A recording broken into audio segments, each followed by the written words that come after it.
I got to turn the microphone on before I start talking. Welcome to the Schmidt Show here on News Radio 1029 KARN. I am your host, Brad Schmidt. Thanks for joining me this afternoon. 501-403 KARN, 501-403-5276. If you'd like to be a part of the discussion, weigh in on any of the things we're talking about today. We got a lot to get to, a lot to talk about. Of course, last night was the vice presidential debate. I've got a ton of audio that I want to play. I've got some clips from Tim Walz and some clips from J.D. Vance. I've even got some clips from the media reacting, kind of their thoughts on who won what or when they, what the response to the debate was. So we'll get into some of that. And I'm sick and tired. I'm just going to say this. I'm sick and tired of the idiot Democrat talking points claiming that J.D. Vance is unfit because he refused to answer the question about a potential stolen election in 2020. I have an audio clip today of the news media and politicians, Democrats across the board, going back 20 years, all the way back to the 2004 election cycle with Al Gore claiming stolen election and illegitimate presidencies and illegitimate governorships and things like that. I've got 24 minutes of audio. Everybody from Hillary Clinton and Jimmy Carter and Stacey Abrams and Al Gore and Joe Biden and Kamala Harris and every other, Nancy Pelosi, every other major Democrat politician and talking head claiming stolen elections for 20 years. So I'm sick and tired of hearing about it. So I'm not going to obviously play all 24 minutes of it, but it was posted on Twitter and I saved the audio. I pulled the audio and saved it offline. So if it gets deleted, if it gets taken down, I can still reference back to it. But for 24 minutes, every mainstream politician and Democrat talking head, Karine Jean-Pierre, Joe Biden, all of them, every single one of them, Jen Psaki, talking about stolen elections for 20 years. So they can take their, J.D. Vance wouldn't admit that Donald Trump lost and shove it where the sun don't shine, because I'm sick and tired of hearing about it. It has been a staple of Democrat politics for 20 years for them to talk about stolen elections and the Republicans cheated and on and on and on and on and on. And they want us to just forget that happened.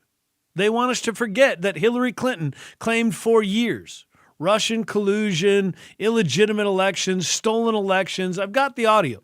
We're going to play some of it, not all of it, but we're going to play some of it so you can hear it yourself. There's also more to get to about the hurricane stuff. Yesterday we talked with Tom Scott, who was our former traffic person. He now lives out in Asheville, North Carolina, and we talked with him yesterday. But I've got some other discussions that I want to get to. There's a story out of I believe it was South Carolina, where I saw it. I believe it was. I believe it was South Carolina. Maybe it was North Carolina. But a helicopter pilot who decided that, hey, I've got a helicopter, it's my own, and I'm going to do what I can to go help folks that have been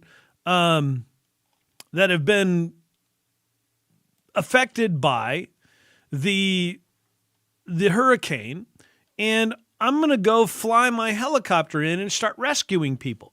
I'm going to do whatever I can to use the resources I have to start rescuing people, only to be threatened with arrest if he continued to go in and rescue people because he was, quote unquote, interfering with an operation.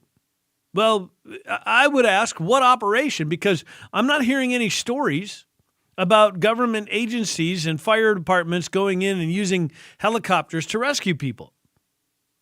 None of that's happening. But there was a guy, a private citizen, who was coordinating through the use of radio, which that's a whole other discussion. We'll get into talk about that if we have time today, about ham radio and all of that kind of stuff. But the communications that were going on with folks and the way that this helicopter pilot was going in and rescuing people, and was told if he continues to rescue people that he would be arrested. I don't know if they were angry that he was making them look bad or what, but hey, never fear, the government will help. The government will help. So good luck with that.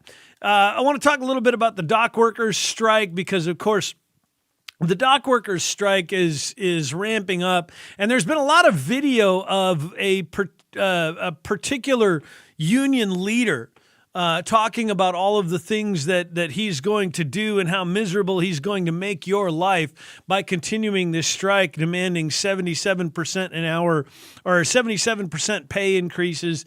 I was told, and I've heard from multiple reports, that they actually rejected an offer of a 50% pay increase, which again, I think if the average Joe American were told, hey, we're going to give you a 50% pay increase over the next 6 years, I think most average Americans would be out of their minds with excitement if they were told they were going to get a 50% pay increase over the next 6 years. That works out to about 8.33% per year. I think most people would be absolutely thrilled to death with that kind of a promise of a pay increase. I know if Toby walked in here today during the next break and said, "Hey, we know that you asked for a raise, and we can't give you 77% pay increase, but here's what we're going to do: we're going to give you a 50% pay increase split up over the next 6 years." My wife and I would be going out to celebrate at the fanciest restaurant we could find tonight. We would be absolutely over the moon with a promise of a 50% pay increase over the next 6 years. Not to mention this arrogant jackwad from the Port Workers Union sitting on TV recording this interview about how he's going to make everybody suffer because his guys are so broke, as he's wearing a gold chain a 1/4 inch thick around his neck with a giant gold medallion on the bottom of it.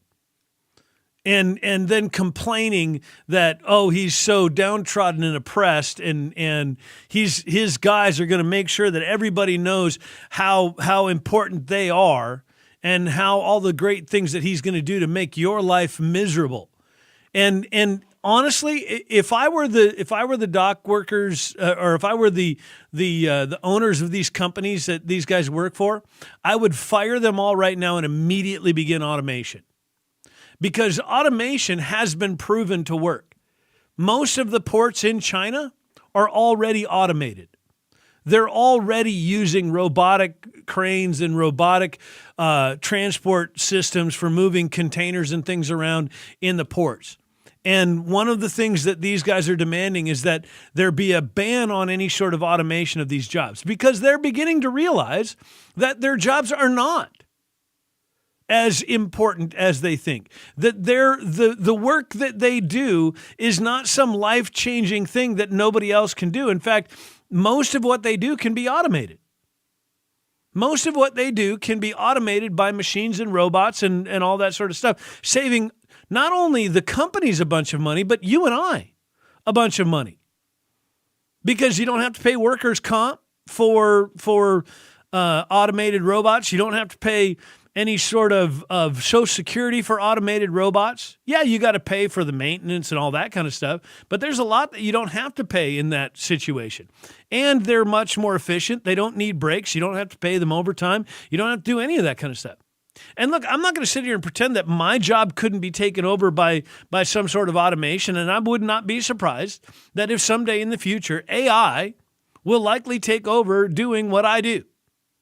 There likely will come a day when most radio shows will be scripted and operated by AI and I am not under any delusion that I am any more important than any of these dock workers are. But it's really disgusting that they're talking about making sure that they're going to do everything they can to make your life miserable as the holidays approach, Thanksgiving and Christmas and New Year's.